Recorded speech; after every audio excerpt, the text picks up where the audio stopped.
নমস্কার শ্রোতা বন্ধুরা, সন্ধ্যায় গল্পের আসর ইউটিউব চ্যানেলে তোমাদের সবাইকে স্বাগত।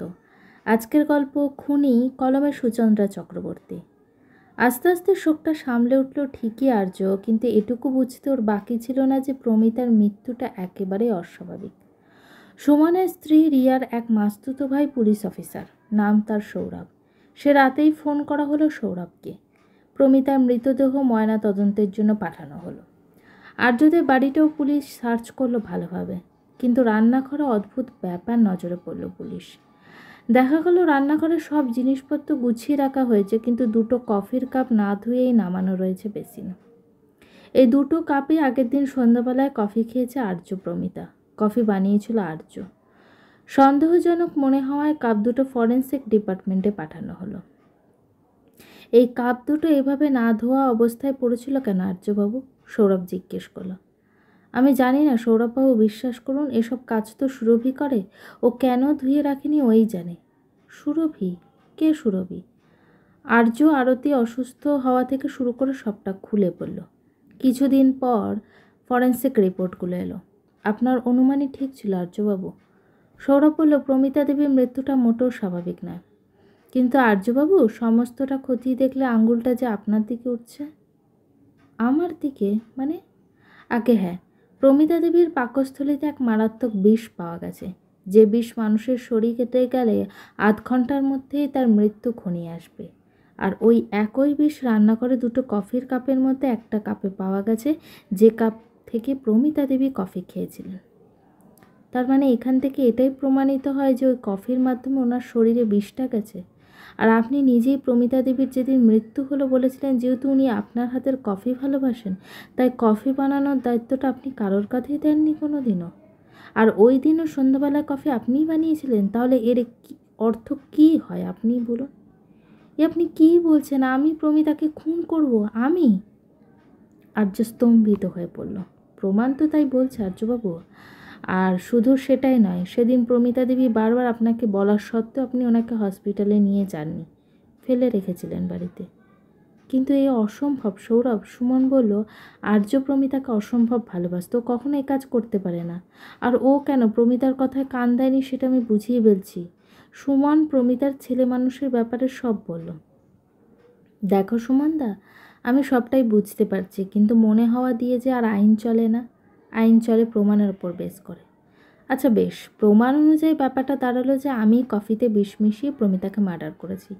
তাহলে তো নিজেকে বাঁচানোর জন্য আমার কাপ দুটো ওইভাবে বেসিনে না ফেলে রেখে ভালো করে ধুয়ে রাখা উচিত ছিল, তাই না? আর্য বলতে লাগলো, কারণ অপরাধী সবসময় প্রমাণ লোপাটের চেষ্টা করবে। এক্স্যাক্টলি, সুমন বলে উঠল। এটা ঠিকই। আচ্ছা আর্যবাবু, আরতি অসুস্থ হওয়ার পর ওর এক আত্মীয়া সুরভি আপনাদের বাড়ির কাজে লেগেছিল, রাইট? সৌরভবাবু, কিন্তু প্রমিতা মারা যাওয়ার পর থেকেও আর কাজ করতে আসেনি, এমনকি ফোনেও পাচ্ছি না। তাহলে তো ওই মেয়েটির উদ্দেশ্য খুব একটা সুবিধার নয়। সৌরভ বলল, মেয়েটির ফোন নাম্বার দিন, ওর লোকেশন ট্রেস করবো আমরা। হ্যাঁ সৌরভ, ওই মেয়েটির মনে হয় ইচ্ছাকৃতভাবে কফির কাপ দুটো ধোয়নি, যাতে প্রমিতার খুনের জন্য আর্য দোষী সাব্যস্ত হয়। একদমই তাই।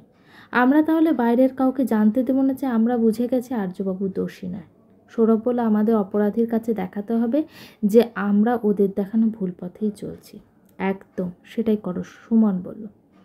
কিন্তু কোনোভাবেই সুরভির লোকেশন ট্রেস করা গেল না। মনে হচ্ছিল সিম খুলে ফেলে দিয়েছে সুরভি। চিন্তিত মুখে সৌরভ বলল, অগত্যা আমাদের আরতির বাড়ি যাওয়া ছাড়ার আর কোনো উপায় নেই। সৌরভ এরপর দলবল নিয়ে আরতির বাড়ি গেল, তবে পুলিশি পোশাকে নয়, সাধারণ পোশাকে, যাতে অপরাধী অ্যালার্ট না হয়ে যায়। আরতি দেবী, আপনার কোনো ভয় নেই। সৌরভ বলল, অপরাধী কিচ্ছু জানতে পারবে না আর ক্ষতিও করতে পারবে না। সৌরভ সব খুলে বলল আরতি আর ওর দুই ছেলেকে। এবার আরতিও সবটা স্বীকার করলো, আমার কিছুই হয়নি গো পুলিশবাবু। এই হাসপাতালে ভর্তি হওয়া সবটাই সাজানো ছিল। একদিন আমি যখন কাজ ছেড়ে বাড়ি ফিরছি, হঠাৎ কিছু লোক আমায় ঘিরে ধরল।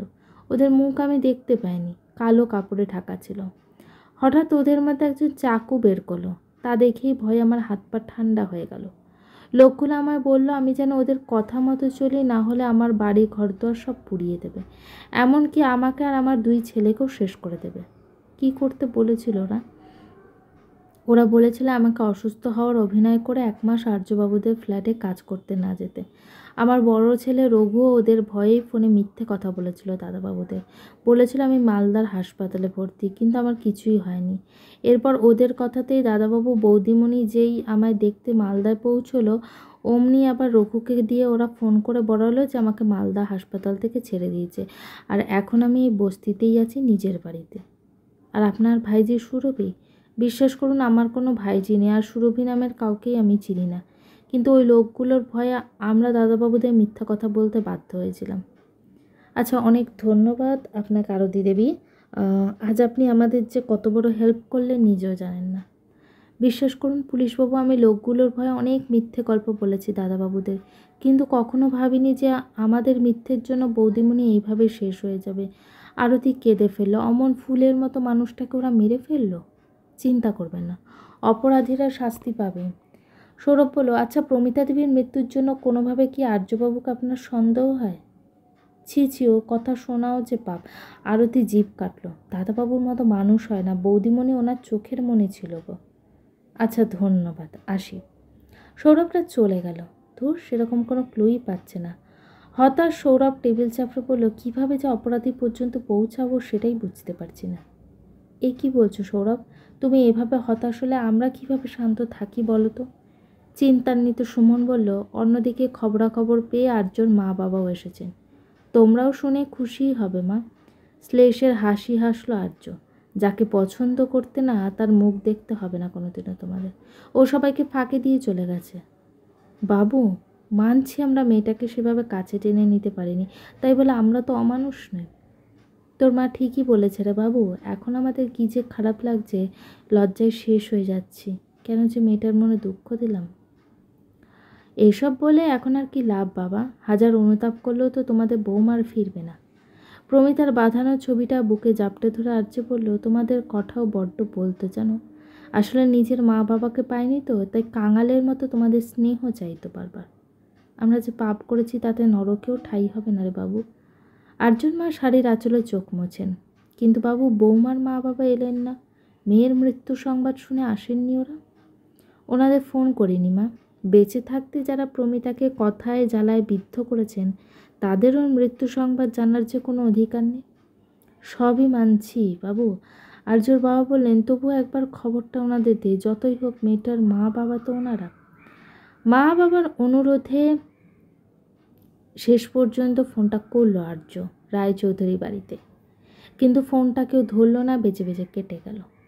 জানি না ওনারা আদৌ কেমন মা বাবা। আর্য উত্তেজিত হয়ে পড়ল। একটা ছোট্ট ফুলের জন্য যারা মেয়েকে মৃত বলেন, তাদের থেকে কী বা আশা করা যায়? স্ট্রেঞ্জ। প্রমিতার বাপের বাড়িতে ফোন করে পেলেন না। সৌরভ বলল, কেমন যেন সন্দেহের গন্ধ পাচ্ছি, আমাদের তাহলে কি রায়চৌধুরী বাড়িতে যেতে হবে? সৌরভ, সুমন আর কিছু পুলিশ চলো রায়চৌধুরী বাড়ির উদ্দেশ্যে, তবে পুলিশি পোশাকে না, সাধারণ পোশাকে। ওরে বাস, এ তো রাজবাড়ি, সুমন বলে উঠল। সৌরভ বলল। কলিং বেল বাজিয়ে বেশ কিছুক্ষণ দাঁড়াতে হলো তাদের। একজন বৃদ্ধ মানুষ এসে দরজাটা খুললেন। আপনারা কারা? এ কি, আপনি কে? আগের বার যখন এসেছিলাম আপনাকে তো দেখিনি। বিস্মিত আর্য তো বলল, সে কি বলছিস রে আর্য, তুই এনাকে আগে দেখিসনি? না রে, সে তো আমিও আপনাদের দেখিনি। বৃদ্ধ মানুষটি বলে, কি চাই এখানে আপনাদের? রায়চৌধুরী বাবুকে ডাকুন। রায়চৌধুরী বাবু?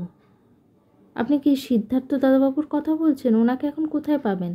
উনি তো কবে থেকে মার্কেল মুড়ুকে থাকেন গো পরিবার নিয়ে, কলকাতাতে তো আসেনি না তেমন।